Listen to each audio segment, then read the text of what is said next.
New York. The cameras roll, and the audience sees the familiar images. Stern Commissioner Frank Regan, officers in uniform, streets where not a single detail feels out of place. It seems as if Blue Bloods is born directly from the very reality of the city. But behind this convincing picture lies something else. While millions of viewers enjoyed the stories of the Reagan family, behind the curtain walked a man no one ever saw in the credits. Yet without him, the series could never have existed. His name was James Nucifora, a former New York City police detective. A man who had walked through the dark alleys of Brooklyn, spent nights on stakeouts in Harlem, and sat in interrogation rooms where people's fates were decided. He was not an actor. He did not seek the spotlight. But every script passed through his hands.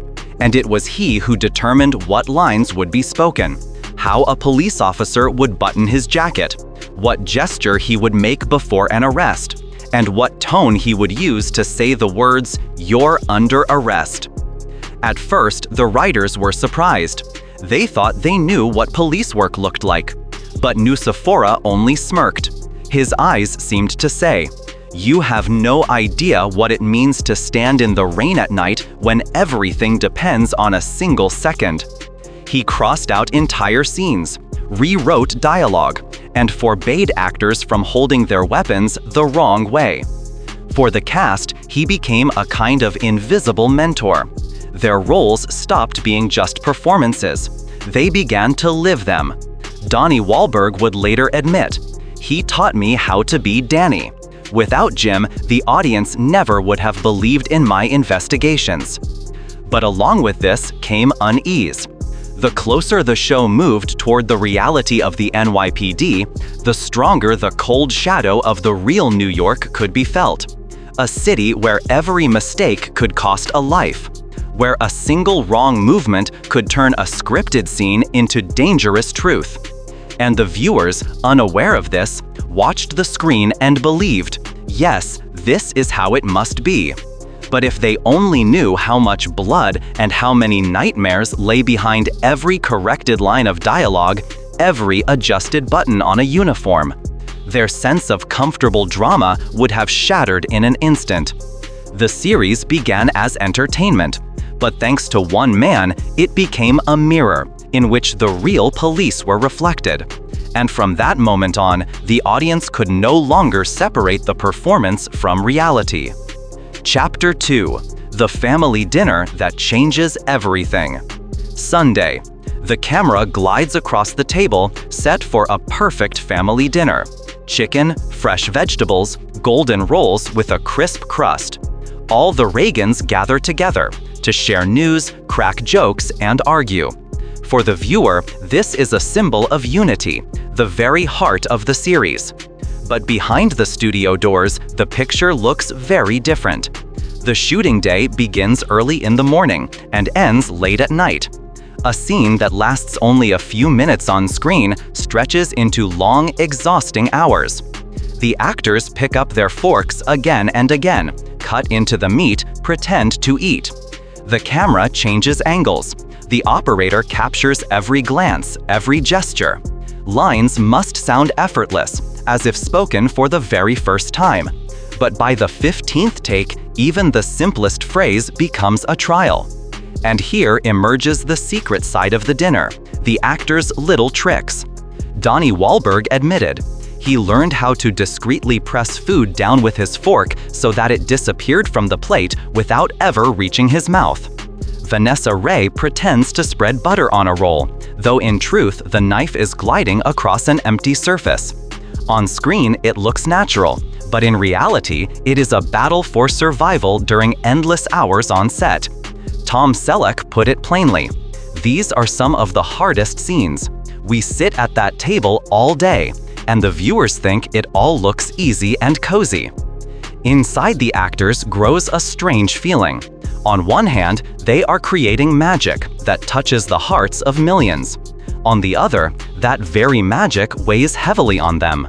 The warm picture becomes a trap. The more harmonious the family looks on screen, the stronger the fatigue and irritation behind the scenes. And this is the moment when unease is born. The audience believes the Reagan family is perfect, but the actors know the truth. Their laughter, their jokes, even their toasts are forged through dozens of takes, hundreds of fake bites of food, countless hours under the blinding studio lights. Each Sunday dinner becomes an ordeal, and that ordeal bonds the actors as much as the storyline bonds the family. They begin to understand. Behind the on-screen unity lies a silence filled with the smell of cold props and the director's voice shouting, "Cut!" And in that instant, the viewer feels it too. Behind the coziness lurks exhaustion. Behind the laughter, a shadow. And where joy should be, a chill of unease suddenly appears. Chapter 3: The House That Doesn't Exist. For millions of viewers, this house is not just a facade. It is a symbol. White siding, neat shutters, the porch where Frank Regan greets his guests, and in the evenings where the children gather to discuss the week's events. On screen, the house breathes with history. It seems to hold generations of police officers within its walls, walls that have heard prayers before dinner, arguments about justice, and the whispered secrets of family. But in reality, things are very different. Yes, the house exists, but it is not theirs. The real address lies in Brooklyn, in the quiet neighborhood of Bay Ridge. A street with few tourists where life once flowed peacefully before the cameras arrived. Now, buses filled with fans stop at its gates. People pose for photos on the porch, as if they've touched a holy shrine.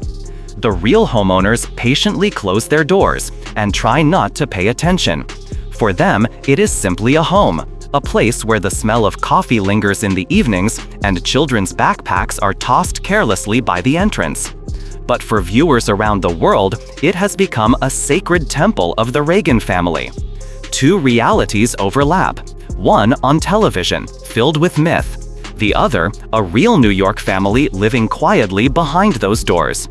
And in this duality lies unease. The audience is convinced, here is the heart where the family always gathers. But behind the facade hides another life, one that the series has nothing to do with. The interiors that feel so familiar are in truth built on a soundstage in Greenpoint. Designers crafted every detail, the pattern of the wallpaper, the squeak of the floorboards, even the light streaming through the windows is artificial. What the audience sees as the real house exists only on screen. Behind that facade, there is no cozy kitchen, no long hallway leading to bedrooms. There are only bare studio walls and dozens of crew members. In this deception lies the show's peculiar power. It creates an illusion so strong that people want to believe it. But the stronger the belief, the harsher the truth. If the house is nothing more than an image, then the idyllic family it contains must also be fragile. The viewer suddenly realizes the myth they've built in their minds for years was supported only by the facade of someone else's house. For the actors, this reality became its own pressure. Every time they filmed outside the Reagan house, they saw fans gathered at the gates, staring with wonder, waiting for a miracle. The actors smiled, but inside they knew they were not walking into a real home, but onto a set. Everything that seemed so natural was in fact manufactured. And so the questions arise. If even the family's walls are mere decorations, can the rest be trusted? Where does truth end and fiction begin? The series seems to blur that line on purpose, pushing the viewer to doubt. And it is here that the feeling of instability arises. The house that was meant to be the foundation of the story reveals itself to be a phantom. And for the first time, the viewer feels behind that facade lies only emptiness. Chapter 4: The Family Symbol and Its Curse. Every series has its symbol. In Blue Bloods, that symbol became the dining table. Long, wooden, with a slightly worn surface, it was the place where the entire Reagan family gathered in nearly every episode. Confessions were made here, arguments erupted, prayers and toasts were spoken. It was at this table that the Reagans became more than just characters in a show. They became a real family. For the viewers, it was more than a prop.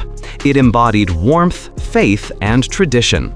But every shrine has a darker side. Behind the scenes, this table became a true ordeal. The dinner scenes, already exhausting, turned the table into a trap. It was the center of the scene, the anchor that no one could escape. For hours on end, the actors sat around it, repeating the same gestures over and over. Laughter, smiles, lines, all repeated dozens of times, until the table itself seemed to transform into a symbol of fatigue and weariness. Then something even stranger happened. When the series came to an end, the table stopped being a prop. Donnie Wahlberg took it from the set. Not to a museum, not to a studio storage room, but to his Wahlburgers restaurant in Illinois, a place where fans could come and sit at it. The symbol of Reagan family unity was suddenly transplanted into a completely foreign setting. People sat at the table, ate burgers, took selfies, laughed. For them, it was fan service, a novelty. The sacred centerpiece of family unity had become an attraction. Fans boasted with excitement, "I sat at the table." But the actors knew the price this table had exacted. They remembered sleepless nights, countless takes, endless work with props. To them, it was not only a symbol of family, but also of exhaustion and pain. And then the table became a tool. Donnie Wahlberg hosted charity dinners, raising money to help widows of police officers and children in need. A noble cause on the surface. But the more people sat at that table, the more it lost its magic. What once seemed untouchable had suddenly become a commodity. The viewers, used to seeing the table as the heart of unity, suddenly realized this symbol had been torn out of its world. The Reagans' table had ceased to be the place where the family argued and reconciled. It had become an object for sale, a fan's souvenir, an exhibit, and it felt like a curse. Because everything that was sacred to the characters had been devalued in the hands of outsiders. If even the family's greatest symbol could be turned into entertainment, then nothing was safe from commodification. Anything could be taken out of the screen, displayed, marketed, used as bait. And then comes the unsettling question. If the table is just an object that has lost its soul, what will become of the very idea of family? Will that too be reduced to an exhibit, a picture to be sold? Thus, it is not only the illusion of comfort that collapses, but also the belief that anything on that screen was ever truly untouchable. Chapter 5: The Commissioner's Mustache and the End of an Era. In the history of television, there are details that become more than just part of an actor's appearance. For Blue Bloods, that detail was Tom Selleck's mustache. It had been his trademark since the days of Magnum P.I. But for his new role as New York City's police commissioner, he once told the producers, "I'll probably have to shave it off." Selleck believed that a real commissioner would hardly allow himself such a flourish. He was ready to part with what had become a piece of his identity. But in that moment, the fate of the entire series hung in the balance. Producer Leonard Goldberg insisted, "Without the mustache, there is no Frank Reagan." It seemed trivial, but in truth, the mustache became the symbol of the character's authority, strength, and unwavering presence. And so, a seemingly random detail carried more weight than the script, the dialogue, even the acting itself. The series became a hostage to a single feature of appearance. At any moment, it could vanish, and with it, the image of the commissioner could collapse. But the unease only grew as the series approached its finale. 14 seasons, hundreds of episodes, thousands of minutes of screen time. Blue Bloods had become a part of life for millions of viewers. It felt eternal, as though Sunday dinners would go on forever, as though Frank Reagan would always stand at the head of both family and police force. And then the decision. The series was ending. On December 13, 2024, the final point was drawn. For fans, it was a blow. The world they had lived in for 14 years vanished overnight. The house remained a facade. The table was carried off to a restaurant. And Selleck's mustache became the last thread connecting viewers to the image of the commissioner. But the story didn't stop there. Only a few months later came the announcement of a new project, Boston Blue, a spin-off meant to carry on the tradition. Yet fans looked at it with unease. Would it be just as genuine, or was it merely another attempt to sell the illusion? The actors spoke in interviews about how hard it was to say goodbye. Tom Selleck admitted, "These years became my life, but everything has to end." Donnie Wahlberg recalled, "I never imagined I'd have to leave the family I'd lived with all these years." The audience heard these words and felt unease too, because behind them lay more than just a farewell to a show. It was a farewell to an entire era of television, a time when symbols still carried weight, when illusions felt more real than reality. And in that moment, the ending of Blue Bloods ceased to be just the close of a series. It became a troubling premonition that everything we believe in might one day reveal itself to be nothing more than another decoration. Chapter 6: Why We Return to This Family. When the final credits of Blue Bloods rolled across the screen, millions of viewers felt a void. After all, it was just a television show, just stories written by screenwriters and performed by actors. But why then did people cry? Why did they write letters to the cast as if they were saying goodbye to a real family? The secret is simple and at the same time frightening. Shows like this give viewers what is often missing in real life: stability, tradition, a sense of belonging. In the real world, families break apart, dinners become rare, and conversations around the table shrink to a few hurried words. But in the world of Blue Bloods, it was different. Every Sunday dinner was unchanging. The family always came together. Even if the night before they argued or risked their lives, by week's end, they returned to the table. This created an illusion of safety. The audience knew, no matter how bad things got, by the end of the episode, the family would be together. That certainty became an anchor. It held people steady in a world filled with too much chaos. But with it came a troubling question. Do we truly need illusions so badly that we are willing to accept them in place of reality? Behind the facade of the house lay someone else's life. Behind the dinners, exhausted actors.